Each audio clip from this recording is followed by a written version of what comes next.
이제 시장이 움직이기 전에 하반기 저희가 유의 있게 봐야 되는 그런 지역이 있다면 수도권에서 어떤 지역을 좀 보는 것이 좋을까요? 생각해보세요, 여러분. 되면 이제 강남, 반포, 팍! 사실 어려워요. 부담스러워요. 둔촌도 지금 그런 게 조금 부담스러운 거예요. 거의 뭐 잠실이죠. 둔촌은 잠실인데가 뭐 몇천 세대입니까? 그게 9천 세대면 뭐 부담스러운 거예요. 그러면 이제 강남 근처에 이제 강동 송파인데 실제로 윤석열 대통령 당선 이후에 뭐 실기 신도시도 검색량이 급등을 했는데 재건축 초과 이익 환수제라는 게 사람들이 관심이 엄청 급등을 했어요. 이게 뭐냐면 관리 처분 단계에 있는 재건축의 발목을 잡은 게 이제 재건축 초과 이익이에요. 2018년부터 이게 부활했는데 부활하니까 17년 전까지 관리 처분을 못 받은 단지는 이제 규제를 받는 거예요. 그렇죠. 그래서 그것 때문에 뭐 비대위가 생기거나 지연되거나 이런 게 경우 많아요. 근데 핵심이 뭐냐면 살고 싶은 곳에 공급을 하겠다는 거예요. 이게 만약에 깨지면은 이제 새로운 정부에 대한 신뢰는 당연히 없어지는 거겠죠. 이게 깨지는데 이건 당연히 간다고 보고요. 재건축 초과 이익 환수제는 시간이 흐르긴 하겠지만 저는 빠르면 내년 정도에는 해제가 된다고 봅니다. 그럼 네. 이렇게 되면은 현재 관리 처분 때문에 묶인 단지보다 현재 좀 거리를 둔 단계보다 거기보다 거리를 둔 조합소 그렇죠. 네. 시공사 이런 단지들이 딱 없어지고 들어간단 말이에요. 그래서 그런 단지들이 어디 있냐를 보냐면 2010년에 서울 도시주거 환경정비 기본계획을 찾을 수 있으면 꼭 찾아보세요. 이게 뭐냐면 박원순 시장 바뀌기 전에 한 일주일 전에 오세훈 시장이 만든 거예요. 거기에 뭐가 나와 있냐면 정비 예정 구역이 나와 있어요. 그러니까 이게 뭐냐면 정비 예정 구역이라는 건 뭐 지난번에 말씀드렸던 것 같은데 어디에다가 할 건지를 미리 서울시에서 발표한 건데 2020년, 22년이죠. 지금 거기가 움직이고 있거든요. 그러니까 송파에는 어딨냐면 극동 아파트가 20년 6월에 조합 설립하고 가락 4만 아파트가 시공사 선정한다고 하고 삼익 맨션이 또 시공사 선정한다고 문정 현대일체 아파트의 시공사 선정 맞네요. 그래서 지금 여기가 지금 갑자기 된 게 아니라 10년에 다 나와 있던 지역들이에요. 그러니까 2010년에 아파트 명가에 다 나와 있었나요? 아파트 그렇죠. 명이 나와 있었겠죠. 그 지역을 다 정확하게 찍어줍니다. 2010년에. 그러니까 10년 자료를 보시면 돼요. 강동은 뭡니까? 뭐 명일동이죠. 고덕동에서 명일동인데 명일 삼익 맨션은 2021년 7월에 조합 설립했고 삼익 그린 2차는 재건축에 그 힘들다는 문정부에서의 안전진단을 통과한 엄청난 정말 혁혁한 공을 세웠죠. 그럼 결국에는 강남 근처에 있는 이 단지들이 이제 왔어요. 여기까지 왔는데 이제 여기부터 이제 간다라는 거죠. 그래서 이런 지역들 또 하나는 뭐냐면 서울시 재건축의 제일 화두는 제가 봤을 때는 뭐 그런 얘기가 아니라 서울시만 현재 사업 시행이 인가 받은 다음에 시공사를 선정할 수 있게 돼 있어요. 서울시만요? 이게 뭐예요? 서울시 조례만 바꾸면 된다는 소리예요. 서울시만 그렇게 되기 때문에 이게 되게 오래 걸려요. 뭐 조합이신 분들 알 거예요 아마. 왜냐면 조합이 시공사 없는 상태에서 인허가 떼어야 되죠. 설계해야 되죠. 전문성이 없는데 평생에 몇 번이나 조합을 해보셨겠어요? 평생에 몇 번이 아니에요. 그렇죠. 평생 한 번 하는 사람들도. 근데 이거를 막 전문가다니 설계도 막 해야 되지. 돈이 엄청 들고 결국에는 시공사 선정하면 또 다시 해야 돼요. 이게 돈도 들지 시간도 들지 이게 제일 지금 크리티컬이에요. 제가 봤을 때는. 이게 근데 지금 서울시 위원회에 올라가 있어요. 상정돼 있어요. 그래서 이게 하반기에 통과된다면 전반적으로 서울 공급 기다리시는 분들 진짜 기대해 주셔도 좋습니다. 이걸 봐야 돼요. 순서가 바뀌어야 돼요. 네네네. 그런 부분들이 포인트입니다. 지금 좀 강동 쪽이랑 좀 말씀을 주셨는데 거기는 좀 비싸잖아요. 혹시 조금 가격대가 좀 더 낮은 곳 중에 좀 저희가 봐야 될 지역 혹시 좀 알려줄 수 있을까요? 일단은 뭐 봐야 될 지역보다 지금 상황이 어떠냐면요. 100개의 아파트가 있다고 쳐요. 그냥 전국에 단순하게. 지금 100이면은 작년까지는 98개의 아파트들이 올랐어요. 지금은 한 60개 정도의 아파트가 보합이에요. 멈춰 있어요. 그러니까 오르지도 않고 떨어지고 않고. 그리고 60개 중에서 한 30개 정도는 올라가고 있고, 빠르게 올라가고 있고. 그리고 나머지 40개는 떨어지고 있어요. 무슨 말이냐면은 떨어지는 아파트들이 눈에 띄게 그 지역에 집중되는 경향들이 있다는 거예요. 그럼 뭐냐면 우리가 많은 건 모르겠는데 떨어지는 지역들을 보세요. 왜 떨어지는지. 그럼 반대로 생각하면 되는데 일단 수도권은 조심해야 될 게 화수용인데 화성, 수원, 용인이에요. 그래서 이런 지역들의 특징이 뭐냐면 찾아봤더니 작년에 9월 이후에 금리가 막 오르기 시작했었거든요. 그때 거래가 집중된 지역이 하필 금리가 오를 때 거래가 많이 있었던 지역이다. 화수용. 그래서 생각해보세요, 여러분. 금리가 올라갔을 때 어느 지역에 타격이 있을까요? 서울에 1주택자가 있을까요? 경기도에 1주택자가 타격이 클까요? 서울이 아닐까요? 이 봐요. 서울은 웬만한 좋은 아파트를 15억이 넘어요. 네, 맞아요. 근데 그런 것들을 살려면은 대출이 안 되기 때문에 뭐 10억을 연끌할 수도 없는 거고, 뭐 사채를 쓴다는 건 이상한 얘기죠. 일단 서울의 1주택자를 작년까지 좋은 집을 사는 사람들은 자기 자본 상당히 높거나 부모님의 도움을 받았을 확률이 높은데, 경기도 같은 경우에는 대출 대상 상당히 민감할 수밖에 없죠. 그 가격 에어리아 안에 대부분 포진되어 있기 때문에 이분들이 이제 대출 받고 또 대출 받아서 경기도에 집을 샀을 거란 말이죠. 거기가 바로 이제 화수용인데, 실제로 떨어지는 지역들을 보면은 동탄 이 신도시의 중심은 올라가고 있는데 외곽 지역들이 지금 조정을 받고 있어요. 동탄은 좋아요. 근데 왜 외곽 지역들이 조정받냐면, 화성에 동탄 말고 그 근처에 향남이라든지 이런 지역 분양이 많이 됐어요.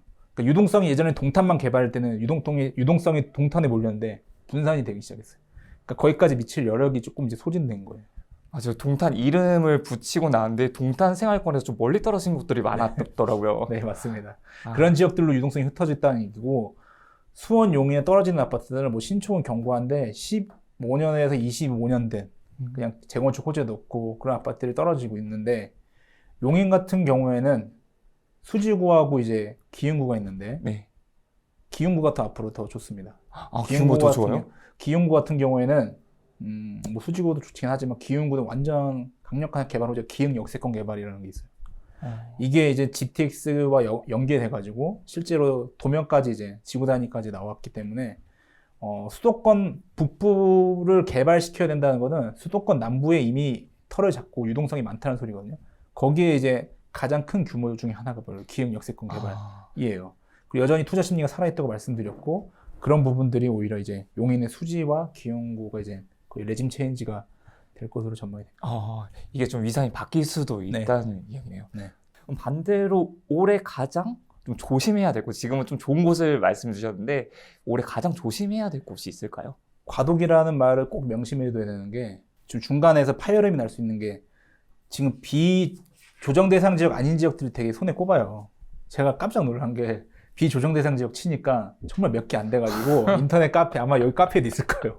그 3쪽 세트가 돌아다녀요. 네. 그래서 제가 길을 내가 정말 기가 찬다 진짜, 이런 세상이 됐구나. 너무 없으니까 다 아는 거예요. 그래서 이런 지역들의 투자 심리가 계속 몰렸고 올해까지는 갈 거예요.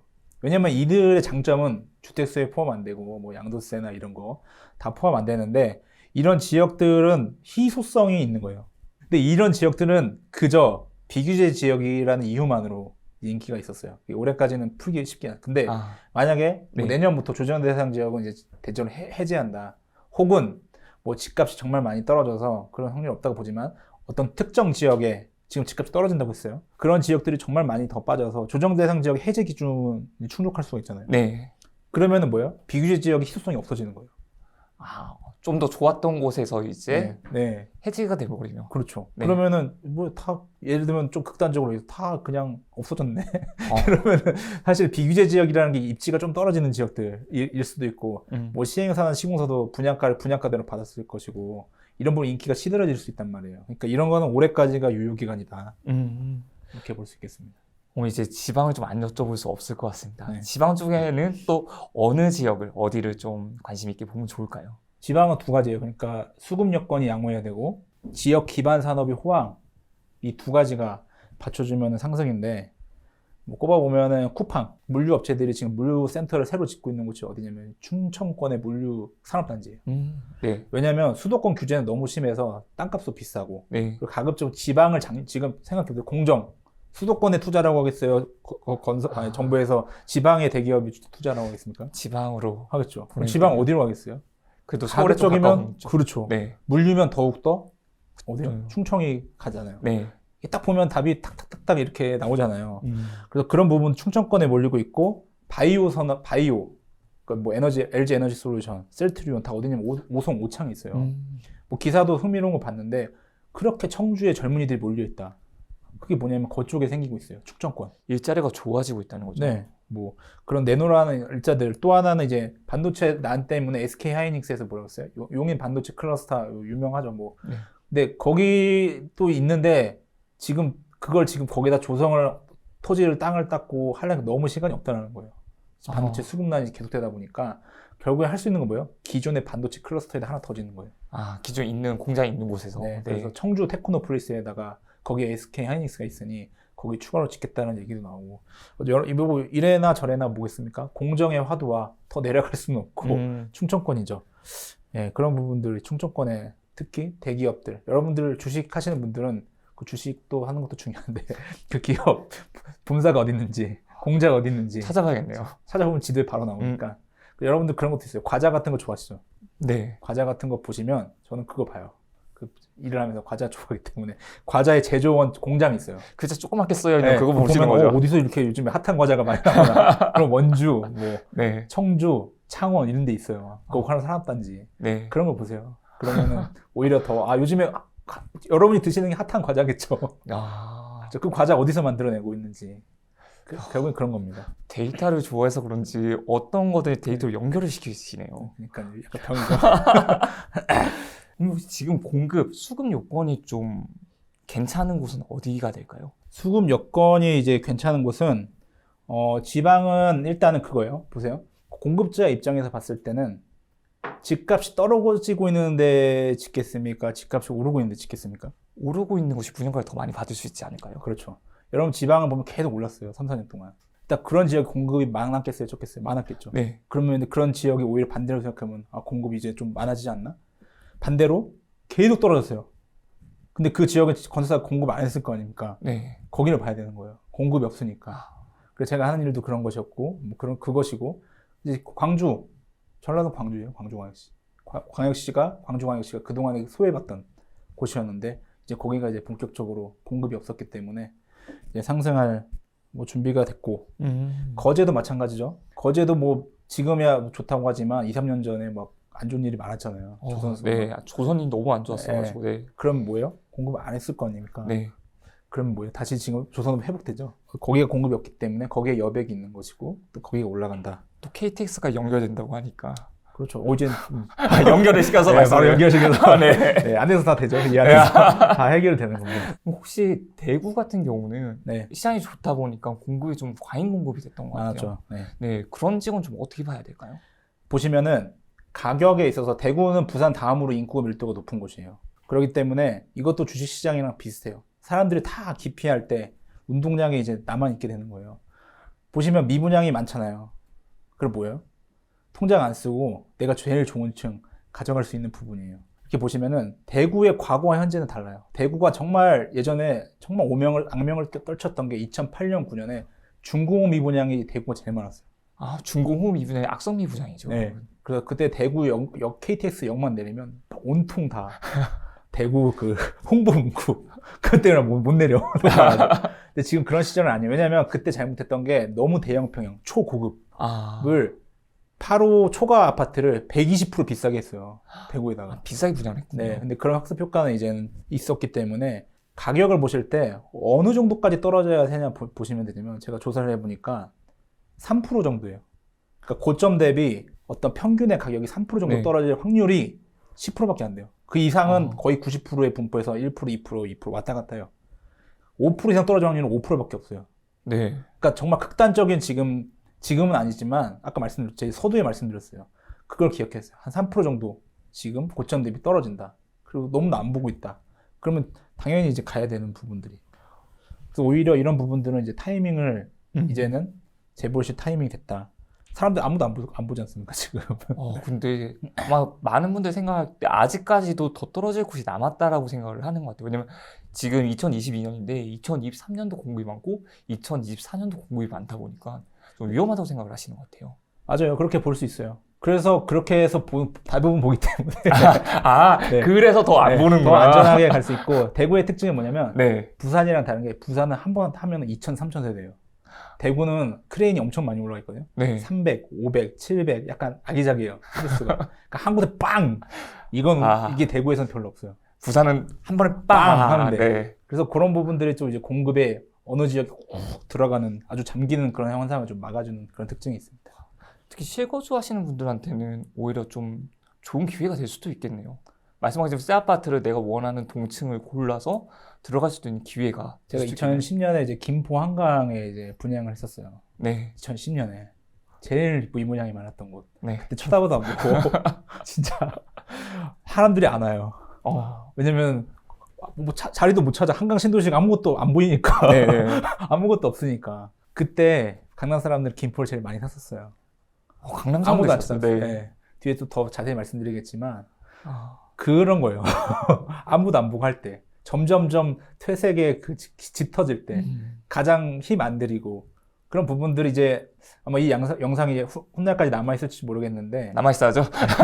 하여튼 한번 복귀해 보시면 아 이게 그 말이구나 생각하실 수 있을 겁니다. 일부 전문가분들은 지방 같은 경우 인구 감소로 행정 소멸 지역이 생길 수도 있다고 해요. 그리고 그래서 부동산이 이제 끝난 거 아니냐라고 하시는 분들도 있는데 부동산 시장을 예측할 때 인구는 좀 어떻게 좀 예측할 수가 있을까요? 바로 데이터로 얘기를 하면 서울은 1995년부터 2020년까지 지난 25년간 인구가 계속 빠지면서 88만 명이 감소를 했고 부산은 동기간 동안에 25년간 49만 명이 감소하고 지금도 감소하고 있습니다. 여러분 인구 감소 많이 했잖아요. 네. 얼마나 많이 떨어졌어요? 25년간. 올랐죠. 네. 핵심은 뭐냐면 인구 감소가 아니라 인구 밀도예요. 인구 밀도는 뭐냐면 인구 밀도가 높은 지역은 아파트 지을 땅은 좁은데 사람이 엄청 많이 몰려 살고 있다는 소리예요. 그러니까 수요 공급을 직관적으로 알 수 있는 건데 서울의 인구 밀도가 예전에 16,000명이었어요. 지금 뭐 감소해 15,000명이에요. 그 기준이 1km 반경에 네, 제곱킬로미터당. 네. 그리고 부산은 4,000명이에요. 제곱킬로미터당. 근데 전국 평균이 얼마인지 아세요? 얼마예요? 516명, 제곱킬로미터당 516명이에요. 그러니까 16,000에서 15,000이 의미가 없다라는 거를 말씀을 드리는 거예요, 제가. 부산도 엄청 높은 거네요, 평균. 부산은 도쿄보다 높아요. 도쿄보다 높아요? 네. 대구가 부산을 그 다음을 잇고 있고요. 네. 그래서 무슨 말이냐면 큰 사건, 뭐 정말 자연재해나 이런 것들이 일어나서 뭐 서울 인구가 반으로 뭐 줄어들 리는 없겠지만 그런 일이 일어나도 사실은 전국 평균보다 높다는 소리예요. 그러니까 인구 밀도는 변하지 않는 지표 중에 하나인데 이걸 보시면 아까 대구도 말씀드린 게 인구 밀도가 높은 지역에 예상 외의 하락세가 이어졌다. 그러면은 인구 밀도는 다시 올라가게 돼 있습니다. 높은 지역들은. 문제는 인구 감소가 아니라 쏠림이 쏠림을 만들고 인구 밀도가 높은 지역인데 또 사람들이 집중하는 이런 것들이 지금 집값에 등고선이 있다고 하면은 그걸 뾰족하게 만드는 게 사회의 문제는 문제예요. 오늘 뭐 시장적으로 보면은. 그래서 인구보다는 여러분들 보셔야 되는 게 주택의 기본 수요가 뭐예요? 인구가 아니라 가구예요. 어때요? 250만 가구를 공급하겠습니다잖아요. 네. 가구인데 실제로 집값을 움직이는 거는 매 월마다 이사를 가는 2, 3, 4인 가구들이 어디로 가고 있느냐를 보셔야 돼요. 이 사람들의 수요예요, 기본적으로. 그게 한 달 한 달이 쌓여서 1년의 집값을 만드는 거고 내년의 집값 어때요? 그들이 또 어디로 움직이는가? 그러니까 중요한 거는 가구의 이동들이 쌓여서 생기는 거지 뭐 인구 감소 뭐 이런 얘기는 말이 안 되는 소리고 그리고 그럼 어떤 가구를 봐야 되냐면 현재는까지는 2, 3, 4인 가구가 메인인데 네. 앞으로 13년 후면은 부부 가구가 많아져요. 절대적으로. 2인 가구가 부부 가구가 어디로 움직이는지 네. 계속 이쪽으로 몰리고 있네? 그런 지역이에요. 그런 지역을 보시면은 자연스럽게 이유는 모르죠. 이유는 몰라도 돼요. 가는 게 이사 가는 게 뭐 쉽습니까? 아무 때나 갑니까? 그 이사 가는 지역들이 계속 몰리는 지역 분명히 이유가 있는 거예요.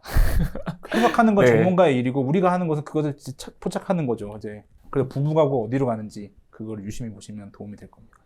말씀 듣다 보니까 대구가 지금 공급이 많잖아요. 네. 그러면 그만큼 아파트가 많아진다는 거니까 다 차게 될 밀도는 더 높아지겠네요. 근데 이제 뭐 재개발 재건축도 많기 때문에 뭐 그렇게 많아지지. 그 정도 많아지는 거 아니에요? 헐고 다시 짓는 게 많잖아요. 새로운 땅에 짓는 게 아니라 인구 밀도는 그냥 변하지 않는다고 보시면 돼요. 거의 여러분의 생애 동안. 그렇게 변하지 않는다고 봐도 되는 걸까요? 네. 변하지 않습니다. 16,000명에서 15,000명 바뀌었죠, 서울이. 안 바뀌네요. 14,000명 되면 어떻게, 야, 이게 망하겠다, 이럽니까? 그런 건 없습니다. 다 통일이 되거나 뭐 지형의 뭐 행정구가 바뀌지 않는 한 그런 건 없습니다.